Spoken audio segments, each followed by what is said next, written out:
এই চুপ্পু মুজিব বাহিনীর লোক, র ট্রেন্ড লোক, মুজিব বাহিনীকে র ট্রেন করছে। এমন দাগী অপরাধীদেরকে রাষ্ট্রীয় গুরুত্বপূর্ণ পদ থেকে লাথি মেরে বের করে দিয়ে এদের বিচারের কাঠগড়ায় দাঁড় করাতে না পারলে এই গণ অভ্যুত্থান, বিপ্লব, শত শত শহীদের আত্মদান, অজস্র মানুষের অঙ্গহানি, অন্ধ হয়ে যাওয়া এবং অপরিসীম দুঃখ কষ্ট বৃথা যেতে বাধ্য হবে। রাষ্ট্রপতি মোহাম্মদ শাহাবুদ্দিন পদত্যাগ করেছেন। প্রেসিডেন্ট চুপ্পু পদত্যাগ করেছে। প্রেসিডেন্ট চুপ্পু 15 আগস্ট সে টুঙ্গিপাড়া যেতে চেয়েছিল, সেনাবাহিনী তাকে এটা অ্যালাউ করেনি। ধমক দিয়েই তার কাছে রেজিগনেশন সিগনেচার করে নিয়েছে। আসসালামু আলাইকুম দর্শক, গুঞ্জন উঠেছে রাষ্ট্রপতি শাহাবুদ্দিনকে পদত্যাগ করাবে এবং এই পদত্যাগের পেছনে কার হাত আছে বা কে পদত্যাগ করাবে সেটা নিয়ে আপনাদের সামনে আলোচনা করব। তবে ইন্টারেস্টিং একটি সংবাদ আপনাদের মাঝে উপস্থাপন করব যে গত 3 দিন আগে আপনারা জানেন যে নৌপথে পালিয়ে যাচ্ছিল আইনমন্ত্রী আনিসুল হক এবং সালমান এফ রহমান, তাদেরকে গ্রেপ্তার করা হয়। তাদের আজ 3 দিন রিমান্ড চলছে। আর এই রিমান্ডে সাবেক আইনমন্ত্রী আনিসুল হক পাগল হয়ে গেছেন। তিনাকে কোনো প্রশ্ন করলেই তিনি শুধু হাসছেন, প্রশ্নের কোনো জবাব দিচ্ছে না। তবে রিমান্ডের প্রথম দিন তিনি দেশের অনাকাঙ্ক্ষিত পরিস্থিতির জন্য দায়ী চাপিয়েছেন সাবেক স্বরাষ্ট্রমন্ত্রী আসাদুজ্জামান কামাল, আওয়ামী লীগের সাধারণ সম্পাদক ওবায়দুল কাদেরকে। তারপর থেকে তিনি কোনো প্রশ্নের উত্তর দিচ্ছে না, তিনাকে রিমান্ডে কোনো প্রশ্ন করলে শুধু হাসছেন। তো আপনাদেরকে জানাবো এবং এই যে রাষ্ট্রপতি শাহাবুদ্দিন চুপ্পু তার পদত্যাগের বিষয়ে ভিডিওর শেষ অংশে বা একটু পরে আপনাদেরকে সেই ভিডিওটি দেখাচ্ছি। চলুন তার আগে এই নিউজটি আমরা আপনাদেরকে একটু পড়ে শোনাই। দর্শক, শেখ হাসিনা পদত্যাগ করে দেশ ছাড়ার পর দলের এমপি মন্ত্রীরা কেউ পালিয়ে গেছেন, আবার কেউ আত্মগোপনে আছে। তাদের মধ্যে বেশ কয়েকজন রিমান্ডে আছে। তাদের মধ্যে একজন হচ্ছে আইনজীবী আনিসুল হক। ডিবি পুলিশ কার্যালয়ে 10 দিনের রিমান্ডে আছেন তিনি। তার কাছ থেকে গুরুত্বপূর্ণ তথ্য পাচ্ছে পুলিশ। শুক্রবার 16 আগস্ট আনিসুল হকের রিমান্ডের 3য় দিন ছিল। জিজ্ঞাসাবাদে কোনো প্রশ্নের উত্তর দেননি তিনি। জানা গেছে যে জিজ্ঞাসাবাদের সময় হত্যা মামলা গ্রেপ্তার করা হয়, এটা শুনে তিনি মুচকি হাসেন।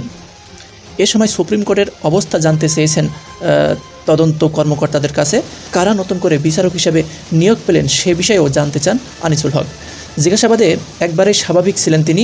পুলিশের কোনো প্রশ্নের উত্তর দেননি সাবেক এই আইনমন্ত্রী। প্রশ্ন করা হলে শুধু হেসেছেন। তো এমন একটি জায়গাতে, রিমান্ডের মতো একটি জায়গাতে যে হাসে, কোনো প্রশ্নের উত্তর দেয় না, তাকে কি বোঝা যায়? অবশ্যই তেনার বয়স হয়েছে, তেনার শারীরিক অবস্থা বা মানসিকভাবে তিনি বিকারগ্রস্ত হয়েছে, যে কারণে তিনি সকল প্রশ্নের উত্তরে তিনি শুধু হাসছেন। তো এখন চলুন যে রাষ্ট্রপতি শাহাবুদ্দিন চুপ্পুর পদত্যাগ নিয়ে গুরুত্বপূর্ণ একটি খবর পাওয়া গেছে, আমরা এই ভিডিওটি একটু দেখি, এরপরে বিস্তারিত আলোচনা করব। যেটা শুনলাম যে প্রেসিডেন্ট চুপ্পু 15 আগস্ট সে টুঙ্গিপাড়া যেতে চেয়েছিল। সে ওখানে গিয়ে তার অবশ্যই প্ল্যান ছিল নিশ্চয়ই কোনটা ভজকট পাঠানো। তা সেনাবাহিনী তাকে এটা অ্যালাউ করেনি, তাকে কোনো দেয়নি। এবং আরেকটা সূত্র থেকে জেনেছি তাকে মোটামুটি ধমক দিয়েই তার কাছে রেজিগনেশন সিগনেচার করে নিয়েছে। বাট এটা এখনো হয়তো পাবলিক করবে না, কারণ তাহলে আইনগত সাংবিধানিক অনেক জটিলতা সৃষ্টি হবে। সে যদি পদত্যাগ করে তখন আবার চলে আসবে, এখানে কি বলে স্পিকার চলে আসবে, মানে কিছু জিনিসপত্র থাকবে। সো এ কন্ট্রোল চুপ্পু ইজ বেটার দেন নো চুপ্পু, সম্ভবত এই ধরনের একটা ডিসিশনে সে এখনো আছে আর কি।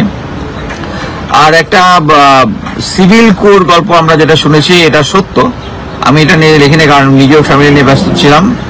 ফ্যামিলি, কাজ সবকিছু মিলে মানে অ্যাকচুয়ালি আমি সপ্তাহে অলমোস্ট 6 দিন কাজ করি। এত কাজ করার পরে অ্যাকচুয়ালি আমি তো আর ফুল টাইম সাংবাদিক না। ফুল টাইম সাংবাদিক হলে এটা নিয়ে রিসার্চ করে করতে পারতাম। সো আমি যখন সময় পাই তখনই লাইভে আসি এবং ঘটনা কিছু জানলে আমি শেয়ার করার চেষ্টা করি। তবে হ্যাঁ, যখন আন্দোলনটা চলছিল তখন আমি একটু কিছুদিন পরে আসছিলাম শুধু আপডেট জানানোর জন্য, ভিন্ন সরকারি বাহিনীগুলোর কি মনোভাব, তারা গুলি করবে না এইসব ব্যাপার।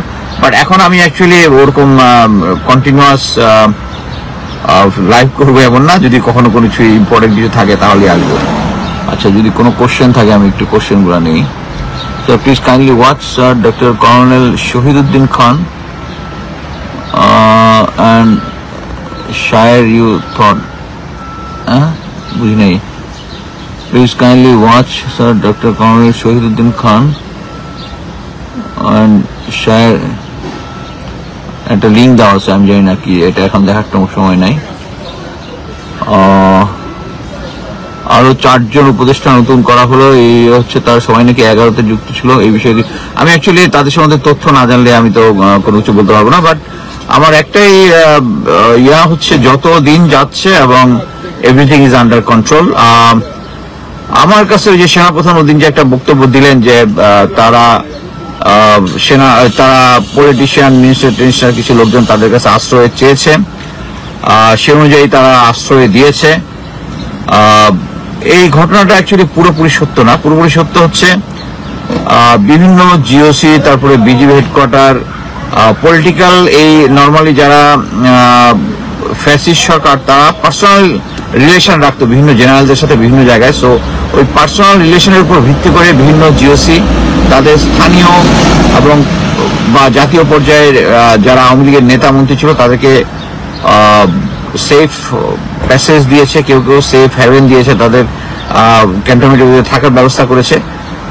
তবে আমি যেটা শুনেছি এখন আরো অনেকেই আছে এবং হয়তো পরিস্থিতি বিবেচনায় কিছুদিন পরে পরে কিছু সাপ্লাই আমরা পাবো। হ্যাঁ, বাট এরা কেউই যায়নি। আর একটা জিনিস আমি প্রথমে করছি, ex DG DGFI Saiful Abedin is a notorious guy এবং 2018 ইলেকশনের সবচেয়ে বড় কারিগর। হি স্পেন্ড মানি, সে বাংলাদেশের সিস্টেমটাকেই করে দিয়েছে। সেই সাইফুল আবেদিন অ্যাকচুয়ালি বাংলাদেশে গিয়েছিল এবং গিয়ে এই ইয়ার মধ্যে স্টাক হয়ে গেছে এই যে আন্দোলনের মধ্যে, এবং হি স্টিল ইন বাংলাদেশ। আমার মনে হয় তাকে ধরার ব্যবস্থা নেওয়া যেতে পারে যদি তাদের কাছে কোনো তথ্য থাকে, সে কোথায় আছে না আছে শেয়ার করতে পারেন। সাইফুল আবেদিন এবং যারা আয়না ঘরে ছিল 2009 থেকে অ্যাটলিস্ট সিটিআইবি এবং ডিরেক্টর যারা আছে তাদের সবাইকে নামে মামলা হচ্ছে আমি শুনলাম, এর মধ্যে সাইফুল আবেদিনও পড়বে। এটাই, আর ইম্পর্টেন্ট কিছু এই মুহূর্তে নাই। যদি সেনাপ্রধান নিয়ে কিছু বলেন, ওনাকে রাখা দরকার কিনা। অ্যাকচুয়ালি আমি সেনাপ্রধানের দিকে একটু নাখুশি ছিলাম যখন উনি জিয়াউল আহসানকে একটা পালানোর অ্যাটেম্প উনার নলেজে হয়েছে, এটা আমি শিওর। বাকি উনি এখন পর্যন্ত যা করছেন ভালোই করছেন, আমার এই মুহূর্তে কোনো কমপ্লেন নাই। বাট আমাদেরকে সবসময় ওয়াচ ওভার করতে হবে, কারণ সেনাবাহিনীর যে সমস্ত প্যাসিস্ট লয়ালিস্ট অফিসার ছিল এদেরকে ডিসপার্স করা হয়েছে, বাট স্টিল এখনো আইনের আওতায় আনা হয়নি। ডিসপার্সটা করাই যেটা হয়েছে, এটা যদি আরো আগে করা হইতো তাহলে এই এতদিন যে অস্থিরতাটা ছিল এটা হইতো না। এটা কিন্তু আমি অনেক আগেই প্রতিটা টক শোতে বলেছি, আমার লাইভে বলেছি যে যত তাড়াতাড়ি এদেরকে ওই জায়গা থেকে সরাই দেওয়া হবে তত তাড়াতাড়ি হবে, এবং তাই হয়েছে। তাদের সরানোর পরেই এখন সিচুয়েশন বেটার হয়েছে এবং ইনশাল্লাহ আরো বেটার হবে। যেহেতু লাইভে এসেছে আরো কয়েকটা কথা একটু বলে নেই, সেটা হচ্ছে আমাদের অ্যাকচুয়ালি এই আওয়ামী লীগ সম্বন্ধে ডিটেলস চিন্তা ভাবনা করতে হবে।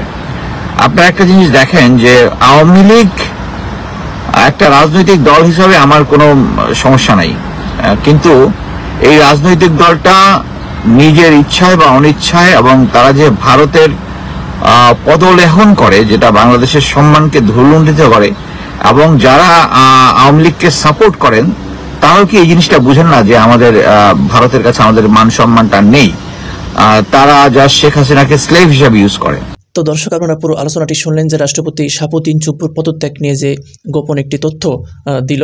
তো আর আমরা চলে আসি যে সাবেক আইনমন্ত্রী আনিসুল হক, তেনার আরও কিছু বিষয় আপনাদেরকে জানানো বাকি আছে, যে তেনার রিমান্ডে আরও কী জিজ্ঞাসাবাদ করেছিল পুলিশ বলেন যে আইনমন্ত্রী বলেছেন যে আমার যেটা বলার আমি আপনাদের দাওয়াত দিয়ে বলবো, স্বীকার করবে সেটা পুলিশকে দাওয়াত দিয়ে স্বীকার করবে, কোনো রিমান্ডে টর্চার করার প্রয়োজন নাই। এটা কিন্তু ভয়ে বলছে বা ভীতুতে বলছে, বা তেনার এখন কিন্তু মানসিক ভারসাম্য একটু হারিয়ে গেছে, বা এই যে সরকার এভাবে পতন হলো বা পতন ঘটলো সরকার, এটা কিন্তু কেউ এখনও পর্যন্ত অনেকে মেনে নিতে পারছে না যে এভাবে সরকারের পতন ঘটবে।